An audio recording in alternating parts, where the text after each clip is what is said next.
David. Hola. Bienvenidos. Gracias. So nice to have you here. We are on day 3 of the Transformations Conference 2023 on site in Prague. It's very nice that you came all the way from Arizona.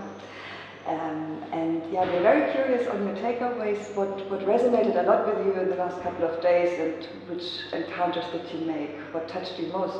Can you share maybe a few moments with us?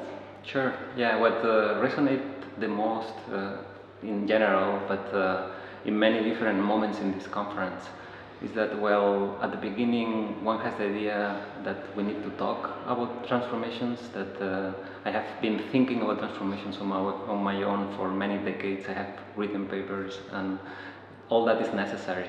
But it is in these moments where we gather together that we embody the transformations because of the way in which we have been relating to each other during these 3 days embodies the future that we want to create. So transformation seems to be something very overwhelming, but if you think it this way, like it's in every present moment, by the way in which you show up, the way in which you relate, the way in which you give and take and exchange in reciprocal ways, that's all the transformations that we need. I mean, and we have been practicing this for 3 days. So I have no doubts now in the potential of humanity to just create a future in which that's the normal way of being in the world, the normal way of knowing about the world, and the obvious, most efficient, most sustainable, most regenerative, and actually the one that will give us peace and happiness, right? And it's simple, it's very simple, and it's just a matter of unlearning, undoing, allowing to be who we are. And then we sometimes think that other people are not gonna reciprocate, and that's, according to what has happened here, that's not the case at all. The minute you open up and give, people respond reciprocally. So that was surprising because it's not maybe, well, not all conferences work that way. It's not the way we relate or the way we show up in our workplaces normally. And this is like a rehearsal, a demonstration that, and I'm confident that if I become better at allowing that to manifest in my workplace, in all the other spaces that I inhabit, transformation is just like this. I mean, it's not gonna take any effort. It's just happen without any. We'll be there, and we won't, without knowing how we got there even. Yeah. Amazing. So you're gonna take that home with you, that feeling of that sense of transformation. Wow. Thank you. Yeah. That's a huge gift, and I'm so glad that it was totally worth coming here for that. And just one more question. It refers to the calling question of the day, the heading, which is what is missing for systems change. So a bit more technological question. Yeah. So systems. I think what is missing is that we understand systems as something out there, and as something that is somehow independent of ourselves personally, our personal lives, our ways of thinking, our ways of showing up, and our ways of being in the world, right?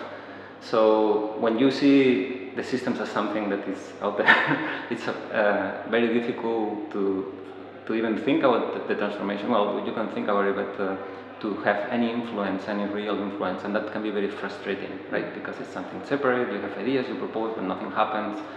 And I think what is missing is that we reconnect. Of course, systems level change is important, we have to think about it, we have to understand how the systems work, but we need to then understand that systems are conceptualized by us, and the ways of thinking, the way in which we generate knowledge are important because they will enrich the picture of what is inside the system or what is outside the system, what relationships really matter, and so on and so forth.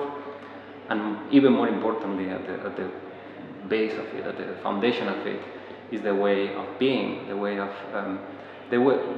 we somehow believe that we know who we are and what reality is made of and all this, and what we need to do is to question that constantly, because we will never know We have to realize that the intellect cannot know.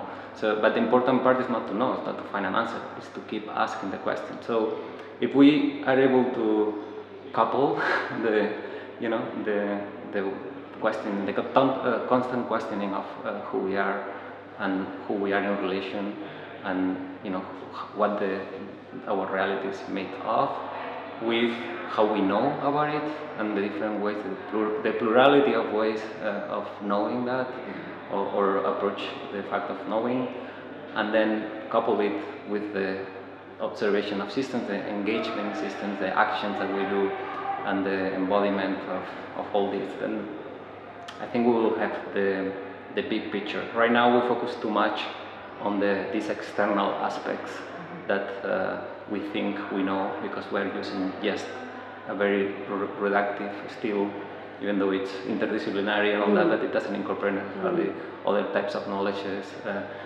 intuition, emotions, etc. These are all ways of knowing, right? So we have to incorporate those into our systems, sensing, not thinking, right? Not just thinking, but sensing, and then also bring it even back to our deepest essence, right, of who we really are, which is the question that all humans have been asking since the beginning. It's just in the last 200 years that we thought that we didn't need to continue asking this question. Guess what? We have to go back to ask this question, and the planet is reminding us that, I think. So, yeah, that's... Thank you for sharing your experience and your insights. It was very valuable. Thank you so much. Thank you. Thanks a lot.